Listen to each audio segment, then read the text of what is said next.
तो कौन सा हेयर ट्रांसप्लांट टेक्नोलॉजी आपके लिए बेटर है? बहुत ही कॉमन क्वेश्चन हमें आता है कि मुझे ये टेक्नोलॉजी से हेयर ट्रांसप्लांट करवाना है, मुझे FUE से करवाना है, मुझे FUT से करवाना है, मुझे DHI से कराना है, और ना जाने कितने सारे नाम हमारे पास आते हैं जो टेक्नोलॉजी मैंने हमारे एजुकेशन में नहीं सुने होते, ऐसे नाम भी आ जाते हैं। तो और लोग कंफ्यूज भी होते हैं कि भाई ये क्या है, वो क्या है, इसमें मुझे फ़ायदा हो जाएगा, इसमें ज़्यादा अच्छा रिजल्ट आ जाएगा।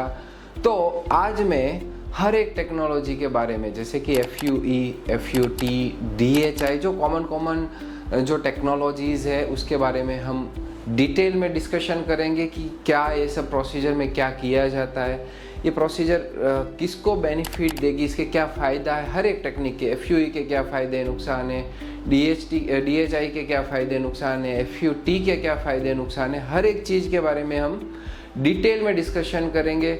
उसके साथ साथ हम ये भी देखेंगे कि इसके खर्चे में क्या क्या फ़र्क आता है।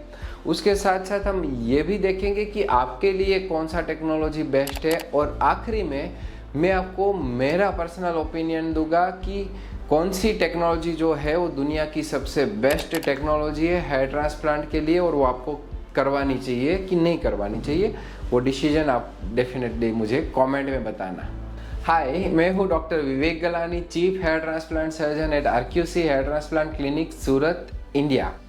After doing thousands of hair transplants with different technologies, implanting more than millions of hair follicles, आज मैं आपके सामने बहुत ही इम्पोर्टेंट और बहुत ही कंफ्यूजन वाला टॉपिक लेके आया हूँ, और वो है कि कौन सी टेक्नोलॉजी से मैं हेयर ट्रांसप्लांट कराऊँ, FUE, FUT, DHI। तो कभी कभी मैं भी कंफ्यूज हो जाता हूँ कि कैसे कैसे नाम है, कैसी कैसी टेक्नोलॉजी से, तो डेफिनेटली आप भी होंगे। तो आइए हम बात करते हैं कि जो हेयर ट्रांसप्लांट है वो क्या क्या उसमें फ़र्क होता है। तो ये समझने के लिए सबसे पहले आपको एक बहुत सिंपल चीज़ समझनी पड़ेगी, और वो है कि भाई एक्चुअली हेयर ट्रांसप्लांट का जो ओरिजिन है, तब से वो हेयर ट्रांसप्लांट के क्या स्टेप है, जब से वो शुरू हुआ है, कॉमनली होना पर सर्जरी परफॉर्म होनी शुरू हुई है। आपका जो हेयर ट्रांसप्लांट है ना, वो सिर्फ और सिर्फ 3 स्टेप में परफॉर्म किया जाता है। ध्यान से सुनिएगा। सबसे पहला जो स्टेप है वो एक्सट्रैक्शन है, यानी कि आपका जो बाल है उसको निकाला जाता है।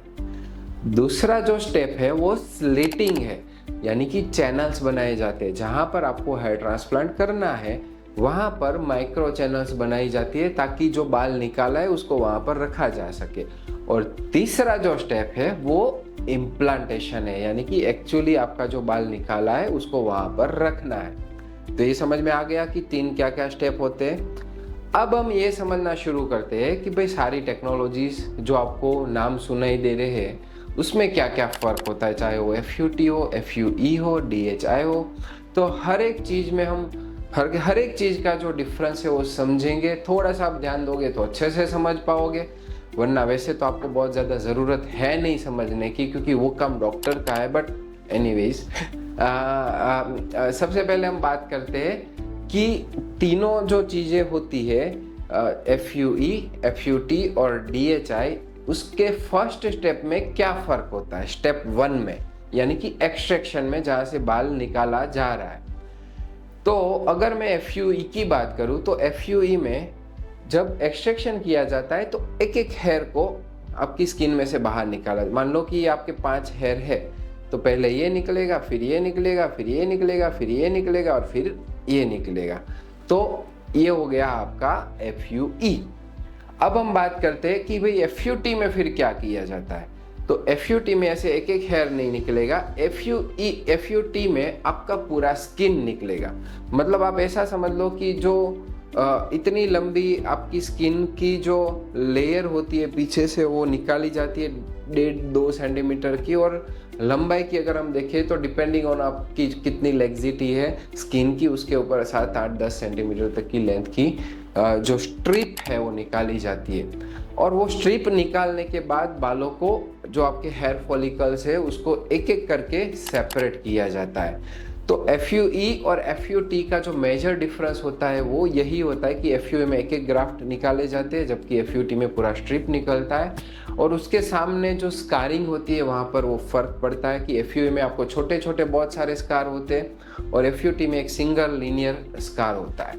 अगर हम DHI की बात करें तो DHI में कैसे एक्सट्रैक्शन किया जाता है, DHI में सिमिलरली FUE की तरह एक्सट्रैक्शन किया जाता है, यानी कि FUE और DHI में एक्सट्रैक्शन में कोई फर्क नहीं है, दोनों में एक्सट्रैक्शन सेम ही है, FUT में एक्सट्रैक्शन डिफरेंट है। अब हम आ जाते हैं सेकंड स्टेप के ऊपर कि जहां पर स्लिटिंग करी जाती है, जहां पर माइक्रो चैनल्स बनाए जाते हैं। तो यहाँ पर ये तीनों टेक्नोलॉजी में क्या फर्क है, तो जब आपका FUE हुआ है और जब हम उसको स्लिट कर रहे हैं तब स्लिट करने के 3 रास्ते हैं। एक रास्ता है स्टेनलेस स्टील नीडल से आपकी स्लिटिंग होगी, एक रास्ता है आपकी स्टेनलेस स्टील नाइफ से आपका स्लिटिंग होगा, और एक रास्ता है आपका सफायर जो इंस्ट्रूमेंट आता है उससे आपका स्लिटिंग होगा। ये तीनों इंस्ट्रूमेंट में से कोई भी इंस्ट्रूमेंट यूज किया जा सकता है जो FUE के अंदर होता है। अब हम बात करते हैं कि FUT के अंदर जो दूसरा स्टेप यानी कि जो स्लिटिंग का स्टेप है वो कैसे किया जाता है। सेम तरीके से किया जाता है जैसे FUE में हो रहा है कि 3 में से जो मैंने आपको बताया, इधर stainless steel needle, stainless steel knife या फिर सफायर, ये 3 में से कोई भी चीज़ यूज हो सकती है। DHI में जो डायरेक्ट हेयर इम्प्लांटेशन बोलते उसमें कैसे आपका जो स्लिटिंग का प्रोसेस है वो किया जाता है। अब यहाँ पर 2 तरह की चीज़ें हो सकती है। DHI में जो इम्प्लांटेशन होता है वो इम्प्लांटर पेन से होता है, मतलब उसमें 2 तरीके से स्लिटिंग हो सकता है। आइदर तीसरा स्टेप शुरू करने से पहले दूसरे स्टेप में प्री मेड स्लिट्स, यानी कि पहले ही आपने स्लिट्स बना लिए और फिर DHI टेक्नोलॉजी यूज़ किया, और एक होता है कि आपने दूसरा स्टेप स्किप ही कर दिया, मतलब कि स्लिट नहीं बनाए गए और उसको हमने मर्ज कर दिया तीसरे स्टेप के साथ, और DHI में हो जाता है स्लिटिंग और इम्प्लांटेशन दोनों एक साथ में। तो वो हम जब तीसरे स्टेप के बारे में बात करेंगे तब डेफिनेटली उसके बारे में हम बात करेंगे। तो कंक्लूजन ये है कि स्टेप 2 के अंदर FUE और FUT में बहुत ज़्यादा कोई फर्क है नहीं, वो स्लिटिंग सेम ही मेथड से किया जाता है। और DHI में एक तरह का DHI है जिसमें FUE और FUT की तरह ही स्लिटिंग होता है, और एक पार्ट ऐसा है कि जिसमें बाद में थर्ड स्टेप के साथ ही स्लिटिंग किया जाता है। अब हम आ जाते हैं तीसरे नंबर के ऊपर यानी कि इम्प्लांटेशन के ऊपर।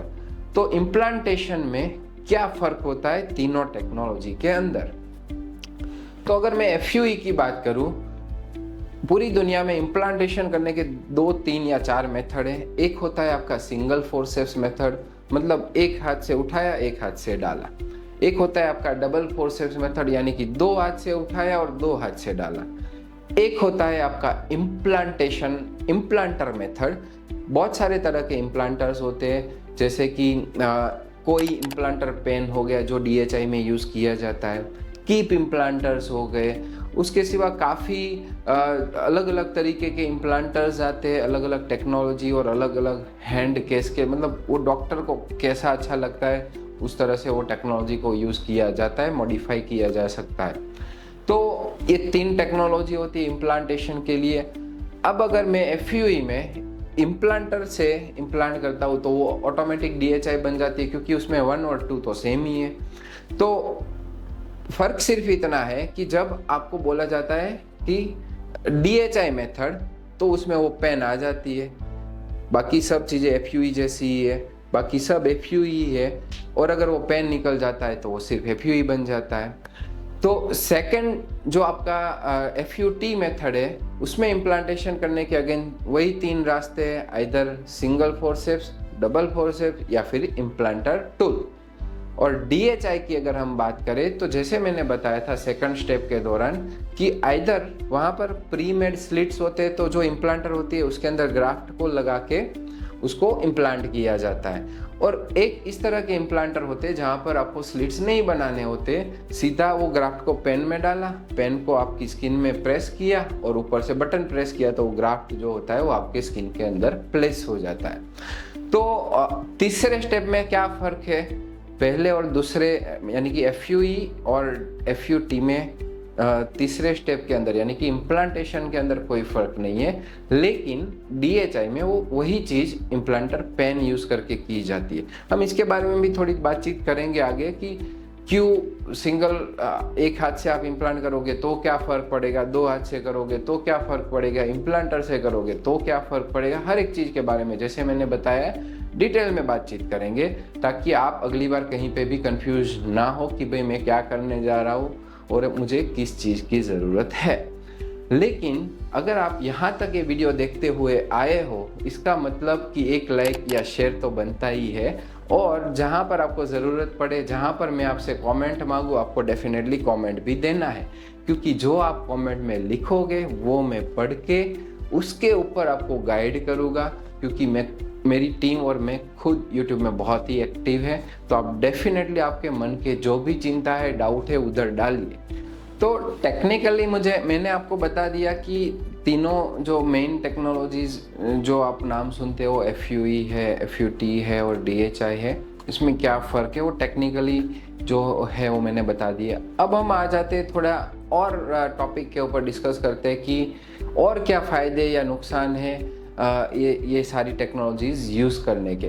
तो सबसे पहले हम बात करते हैं FUE के बारे में। तो FUE जो ट्रीटमेंट है, देखो मैं बहुत सिंपल करता हूँ आपके लिए कि जो FUE है ना, वो मेन चीज़ है, follicular unit extraction.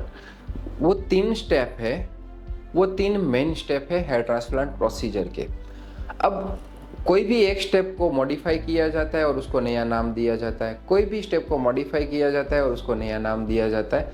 In the and आप थोड़ा सा दिमाग लगा के थोड़ा सा आप रिसर्च करोगे तो आपको समझ में आएगा कि भाई वही है, राइट।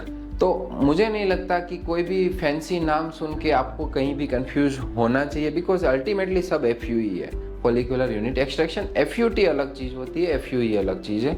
बाकी जो मैंने जो आपको बोला सब कैटेगरीज, FUT में कोई सब कैटेगरीज नहीं आती है, FUE में बहुत सारी सब कैटेगरीज आती है। तो हम अगर FUE की बात करें तो उसका मेन बेनिफिट क्या है कि जो स्कारिंग है ना वो मिनिमाइज हो जाता है जब हम उसको कंपेयर करते हैं FUT के साथ, क्योंकि FUE में एक एक हेयर को निकाला जाता है तो छोटे छोटे स्मॉल स्कारिंग्स होती है। उसके सामने FUT में मैंने जैसे बताया पूरी स्ट्रिप निकलती है, तो वहाँ पर लीनियर स्कारिंग हो सकता है। जब आप बहुत एक्सपर्ट और एक्सपीरियंस डॉक्टर के पास चाहे FUE कराओ चाहे FUT करवाओ, आपको रिजल्ट अच्छा ही मिलेगा। तो आपको जो भरोसा करना है वो टेक्नोलॉजी से ज़्यादा आपको करना है अपने डॉक्टर के ऊपर भरोसा करना है। जो आपके डॉक्टर बोलते हैं वो डेफिनेटली, अगर वो एक्सपीरियंस डॉक्टर है, क्वालिफाइड डॉक्टर है, तो आप उनकी बात आंखें बंद करके आप उसके दिखाए हुए रास्ते पे चल सकते हो। सेकेंड थिंग है रिकवरी टाइम। जब आप FUE ट्रीटमेंट करवाते हो तब आपका रिकवरी फास्ट होता है, जल्दी फटाफट हीलिंग होती है कंपेयर टू FUT, क्योंकि FUT में स्टिच लिए जाते हैं, थोड़ा सा ज़्यादा वो इन्वेजन हो जाता है, तो उसकी वजह से रिकवरी में कंपैरेटिवली ज़्यादा टाइम लगता है, जबकि आप FUE में थोड़ा फास्ट जो है वो हील करते हो। और इट इज़ ऑलमोस्ट FUE जो होता है ना, ऑलमोस्ट वो suitable for all the patients, सारे लोग वो करवा सकते हैं, जबकि FUT सब नहीं करवा सकते हैं। FUT में काफ़ी जो चीज़ें हो देखी जाती है, जैसे कि स्किन की लेग्जिटी कितनी है, अवेलेबिलिटी ऑफ जो स्किन की थिकनेस है वो कैसी है, क्या वो स्कार कैसा बनेगा, काफ़ी सारे उसमें इंडिकेशंस रहते हैं, वो चीज़ें देख के फिर उसको प्लान करना पड़ता है। अब हम बात करते हैं कि क्या नुकसान है, क्या डिसएडवांटेजेस है। तो मेन तो जो होता है वो टाइम का होता है कि भाई FUE में आपको एक एक बाल निकालना होता है, तो वो थोड़ा ज़्यादा टाइम लेता है। बट वही चीज़ को आप जब स्किल्ड जगह पर करवाते हो, मतलब स्किल्ड डॉक्टर के पास करवाते हो, क्वालिफाइड सेंटर से करवाते हो, जहाँ की टीम एक्सपीरियंस है, क्वालिफाइड है, डॉक्टर स्किल्ड है, एक्सपीरियंस है, तो वही चीज़ जो ज़्यादा टाइम लेती है वो उससे आधा टाइम भी ले सकती है। कोई जगह ऐसी होती है जहाँ पर 1 घंटे में 500 ग्राफ्ट ही निकलते हैं, और कोई जगह ऐसी होती है जहाँ पर 1 घंटे में 1500 से 2000 तक ग्राफ्ट को एक्सट्रैक्शन किया जाता है। तो वो डेफिनेटली वो डिपेंड करता है कि वहाँ पर कैसी स्किल्ड वाले लोग काम कर रहे हैं। तो मेन जो FUE में आप कंपेयर टू FUT अगर हम बात करें, तो जो मेन ये रहता है वो यही है। और FUE में आपको ज़्यादा सेशन करवाने पड़ सकते हैं, जबकि FUT में क्या है कि कम सेशन, मतलब एक सेशन में भी आप ज़्यादा एरिया कवर कर सकते हो कंपेयर टू FUE, क्योंकि FUE में आपको एक एक हेयर निकालना है, तो अभी थोड़ा सा निकालने, पूरे एरिया में से आपने निकाल लिए, फिर थोड़ा सा हीलिंग होने देना पड़ता है 2-3 महीने, 4 महीने, 5 महीने, और फिर आप सेकंड सेशन जो है वो प्लान कर सकते हो। तो यूजुअली मल्टीपल सेशन, अगर आप एडवांस ग्रेड में हो तो ग्रेड 6, 7, 5 में आप हो तो, और अगर आप सिर्फ FUE करवा रहे हो तो आप मल्टीपल सेशन आपको ज़रूरत पड़ सकती है। अगर आप अर्ली स्टेज में हो, ग्रेड 2, 3, 4, 5, 4 तक ज़्यादातर आपको सिंगल सेशन में ही आपकी जो प्रॉब्लम है वो सॉल्व हो जाती है, तो इसमें मल्टीपल सेशन नहीं करवाने होते।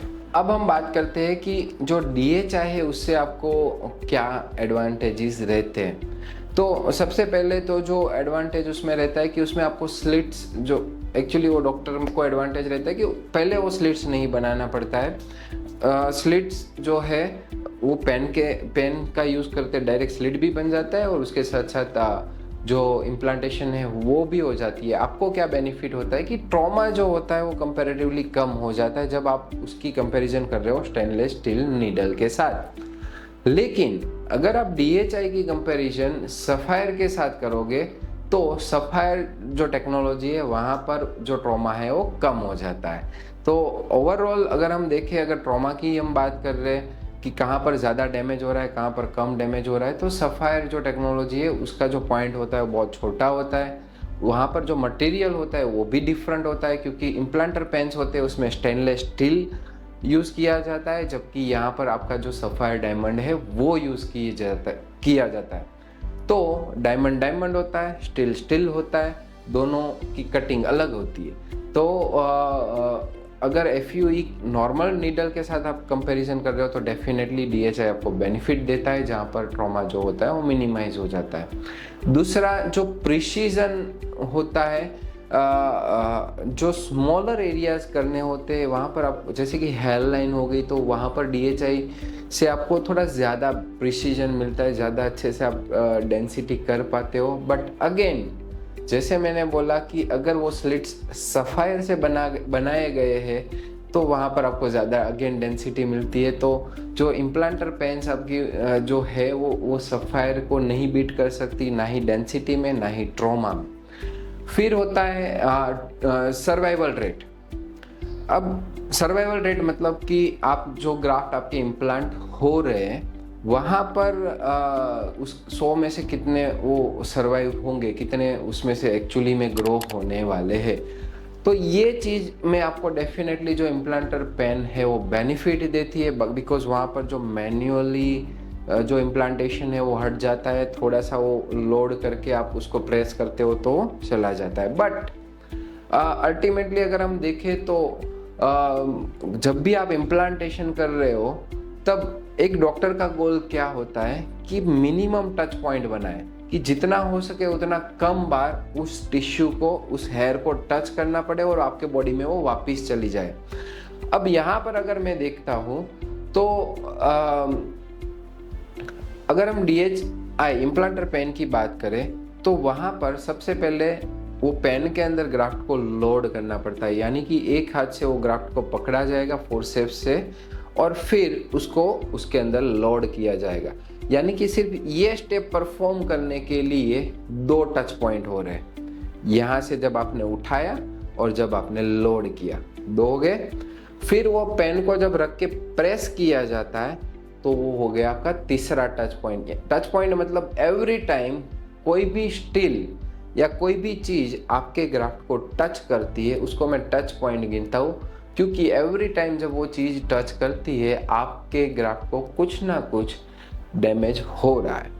तो जो सर्वाइवल रेट उसके कंपैरिजन में अगर आप डबल फोर्सेप्स की बात करो तो डबल फोर्सेप्स में जो टच पॉइंट है वो बहुत ही इससे भी कम हो जाता है।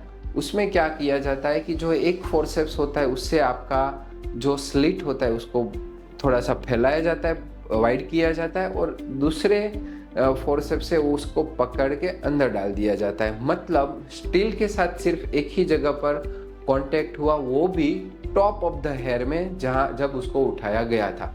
तो अगर सर्वाइवल रेट की टेक्निकली हम बात करें तो जो डबल फोर्सेस मेथड है वो अगेन DHI को बीट करती है कि जहाँ पर टच पॉइंट कम होते हैं।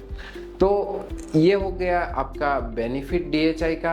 अब हम बात करते हैं कि क्या डिसएडवांटेजेस होते हैं DHI में। सबसे पहले तो अगर छोटा एरिया है तो आप इम्प्लांटर पेन यूज़ करके वो डेफिनेटली उसके लाभ आपका बेनिफिट ले सकते हो, लेकिन जब एरिया बड़ा है, जब ज़्यादा करना है तो वो ज़्यादा टाइम लेता है, और जितना ज़्यादा टाइम प्रोसीजर करने में लगता है उतना आपके लिए वो डिसएडवांटेज है, क्योंकि कोई भी टिश्यू है वो एज सुन एज पॉसिबल वापस आपके बॉडी के अंदर जानी चाहिए। सेकेंड थिंग, क्योंकि इसमें ज़्यादा लोग लगते हैं, ज़्यादा एक्सपीरियंस डॉक्टर लगते हैं, ज़्यादा टाइम लगता है, तो ऑब्वियसली इसमें कॉस्ट भी आपको कंपैरेटिवली ज़्यादा लगेगी। तो ये था आपका फ़ायदा नुकसान। FUT के बारे में मैंने आपको FUE के साथ में ही बता दिया। FUT और FUE में एक ही जगह पर फ़र्क है, स्कारिंग के जगह पे, बाकी सारी चीज़ें उसकी ऑलमोस्ट सेम हो जाती है। तो आइए अब हम बात करते हैं कॉस्ट के बारे में कि कौन सी टेक्नोलॉजी एक्चुअली ज़्यादा एक्सपेंसिव है और कौन सी टेक्नोलॉजी में आपको कम खर्चा आएगा। तो देखिए, जो भी सिर्फ टेक्नोलॉजी के ऊपर खर्चा नहीं रहता है, बहुत सारी चीज़ें जो आपको आपकी प्रोसीजर में कॉस्ट ऐड करती है, जैसे कि डॉक्टर का एक्सपीरियंस हो गया, क्लिनिक कैसा है, ऑपरेशन थिएटर कैसा है, और उसके अंदर टेक्नोलॉजी कैसी है। सिर्फ एक फैक्टर को लेके आप नहीं कर सकते, बट एनीवेज अगर हम मान लें कि बाकी सारी चीज़ें सारे क्लिनिक में सेम है और फिर हम इसको कंपेयर कर रहे हैं, तो फिर क्या होगा। तो अगर देखा जाए तो FUT जो मेथड होता है, और अगर आपका प्रॉब्लम बड़ा है तो आप FUT और FUE को अगर कंबाइन करके प्रोसीजर कर रहे हो ज़्यादा नंबर ऑफ ग्राफ्ट के लिए, तो कंपैरेटिवली FUT है थोड़ा सा अफोर्डेबल ऑप्शन है। उसके बाद आपका आता है FUE। यहाँ पर जो एक्सपेंस है वो थोड़ा सा बढ़ जाता है, जैसे मैंने बताया कि एक एक ग्राफ्ट को निकालना पड़ता है, उसको इम्प्लांट करना पड़ता है, तो ऑन एन एवरेज 6-7 घंटे का प्रोसीजर हो जाता है। और DHI जो होता है वो उसमें और भी इंस्ट्रूमेंट थोड़े ज़्यादा यूज़ होते हैं, जैसे इम्प्लांटर पेन मैंने आपको बताया, तो थोड़ा सा उसकी वजह से और टाइम की वजह से, डॉक्टर की स्किल की वजह से जो है उसका जो एक्सपेंस है वो बढ़ जाता है। लेकिन हम ये बात करते हैं कि आपके लिए कॉस्ट तो देखो सेकेंडरी है, लेकिन हमें ये समझना है कि आपके लिए कौन सी टेक्नोलॉजी बेस्ट है। अल्टीमेटली हमें तो यही जानना है ना कि भाई मैं कौन सी टेक्निक से करवाऊँ, FUE से करवाऊँ, DHI से करवाऊँ, FUT से करवाऊँ, मेरे लिए कौन सी बेस्ट टेक्नोलॉजी। और जैसे मैंने वीडियो की शुरुआत में बताया था कि मैं पर्सनली आपको बताऊंगा कि मेरा क्या ओपिनियन है, कौन सी टेक्नोलॉजी आज की डेट में दुनिया की बेस्ट टेक्नोलॉजी है और कौन सी टेक्नोलॉजी से आपको करवाना चाहिए। तो मेरा मानना ऐसा है कि कोई भी एक टेक्नोलॉजी हर एक पेशेंट के लिए सेम नहीं हो सकती, सेम बेनिफिशियरी या सेम डिसएडवांटेज वाली नहीं हो सकती।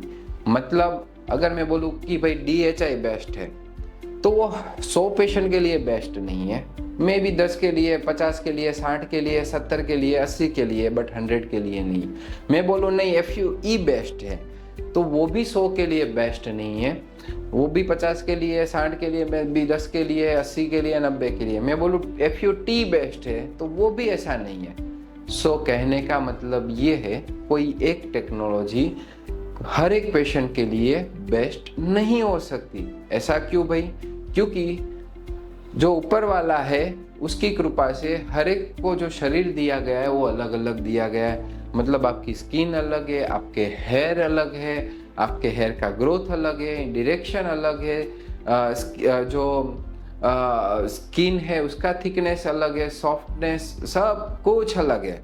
आपका गंजापन अलग है, किसी को छोटा है, किसी को मीडियम है, किसी को बड़ा है। आपका डोनर अलग है, किसी को ज़्यादा डेंस डोनर है, किसी को कम डेंस डोनर है, किसी के थिक हेयर है, किसी के थिन हेयर है। तो आप समझ रहे हो, अगर इतने सारे वेरिएशन है लोगों में, तो कैसे एक टेक्नोलॉजी सबके लिए बेस्ट हो सकती है।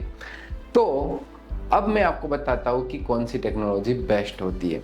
मेरा मानना ये है कि हेयर ट्रांसप्लांट के जो 3 स्टेप होते हैं, 1 2 3, ये तीनों स्टेप को हर एक पेशेंट की नीड के हिसाब से अगर मॉडिफाई किया जाता है और एंड में जो टेक्नोलॉजी यूज होती है वो टेक्नोलॉजी आपके लिए बेस्ट है। मैं आपको एक एग्जांपल देता हूँ ताकि आप अच्छे से इस चीज़ को समझ पाओ। अब मान लो मुझे एक्सट्रैक्शन करना है, मुझे बाल निकालना है, तो ये बाल निकालने के कितने रास्ते हैं। एक तो हो गया आपका FUT जहाँ पर पूरा स्ट्रिप निकलता है।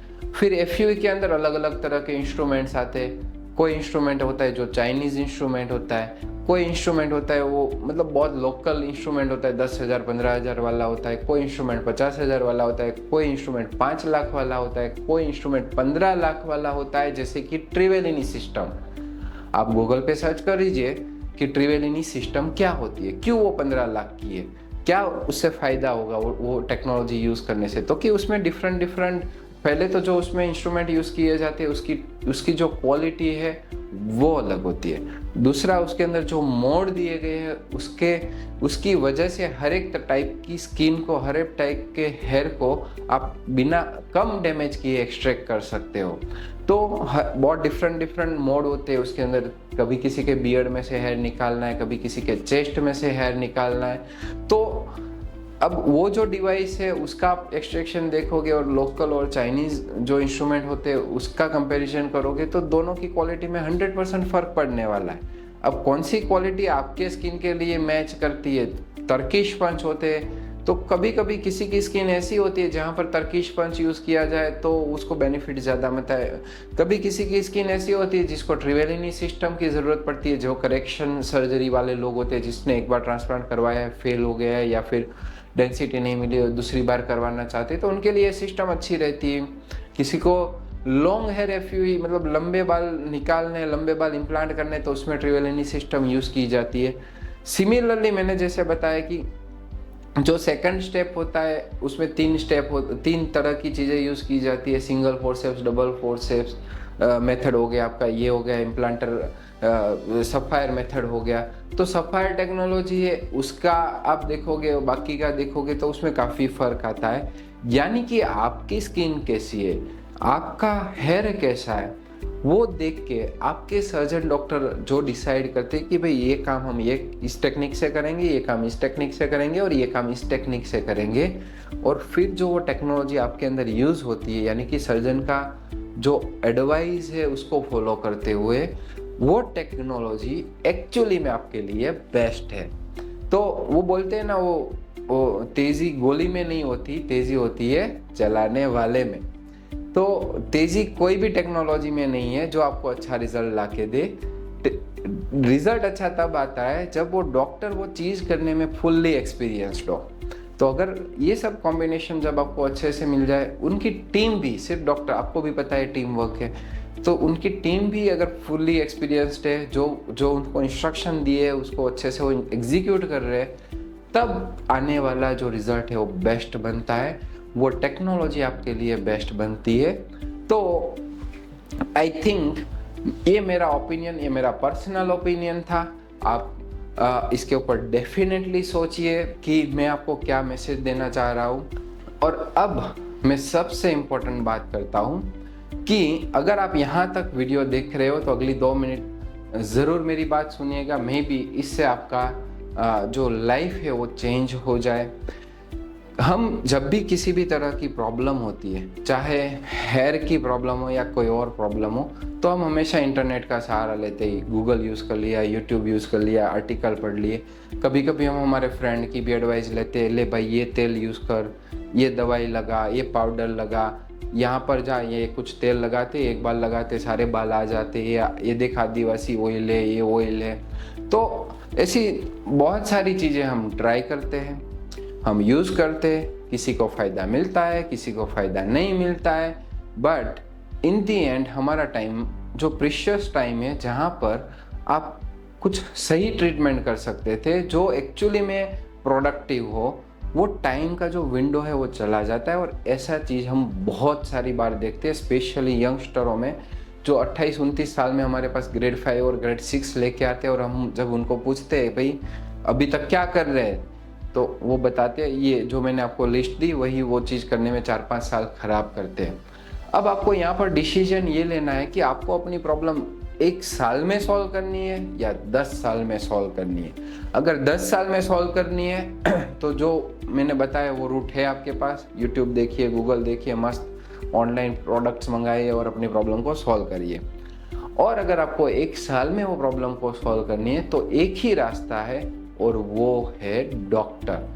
तो आप चाहे अपने एरिया के डॉक्टर हो, कोई और एरिया के डॉक्टर हो, या फिर आप मेरी हेल्प चाहते हो, तो वो आपके लिए हमेशा नंबर 1 जो है वो प्रोडक्टिव रहेगा। बिकॉज ये दुनिया में चाहे हमारे इंडिया की क्रिकेट टीम हो तो उसको भी कोच उसके ऊपर लगता है, तब वो टीम है वो वर्ल्ड कप लेके आती है। इसी तरह आप अकेले ये जंग नहीं जीत पाओगे, आपको एक गाइडेंस की ज़रूरत पड़ेगी, आपको एक कंसल्टेंट डॉक्टर की ज़रूरत पड़ेगी। और इसीलिए मैं दिन में सिर्फ 3 पेशेंट को ही कंसल्ट करता हूँ, ताकि मैं उनके साथ कुछ टाइम बिता पाऊँ, उनको अच्छे से उनकी प्रॉब्लम समझ पाऊँ और उनको अच्छा सा गाइडेंस दे पाऊँ। तो मेरे लिए क्वालिटी और टाइम ज़्यादा मैटर करता है। 3 पेशेंट से ज़्यादा मैं नहीं मिल सकता because of the time restriction. तो अगर आप मेरे साथ डायरेक्ट कंसल्ट करना चाहते हो तो उसका जो लिंक है वो मैंने नीचे डिस्क्रिप्शन में रखा हुआ है। और ये जो कंसल्टेशन है वो चार्जेबल है। I want you to be serious. आप थोड़े पैसे दोगे तो सीरियसली मेरी बात भी मानोगे और सुनोगे। और दूसरी चीज़ कि अगर आपको ऐसा लगता है कि नहीं, मुझे अभी इन्फॉर्मेशन चाहिए, मुझे अभी सिर्फ गाइडेंस चाहिए, तो आप बिल्कुल भी मेरे साथ आपको कंसल्ट करने की ज़रूरत नहीं है। इसके लिए मैंने फ्री असेसमेंट रखा हुआ है, आप उसका लाभ लीजिए। आप वो फॉर्म भरिए ताकि मेरी जो टीम है, एक्सपर्ट डॉक्टर की टीम है, मेरे जो एक्सपर्ट्स है, वो आपके साथ बात करेंगे। आपको जो भी गाइडेंस की ज़रूरत है, दुनिया के कोई भी कोने में आप बैठे हो, आपको जो भी गाइडेंस की ज़रूरत है वो गाइडेंस आपको ऑनलाइन माध्यम के थ्रू मिलेगा। अगर आपके पास नॉलेज होगा तो आपके पास दिशा होगी, और अगर आपके पास दिशा होगी तो आपके पास मंजिल होगी, और वो मंजिल आपको मिलेगी। लेकिन अगर सही दिशा में जा रहे हो तो, वरना अटकते भटकते इधर उधर जाओगे तो कहाँ पहुँचोगे वो आपको और भगवान को, मे बी आपको भी नहीं पता है, वो भगवान ऊपर वाले को ही पता होगा।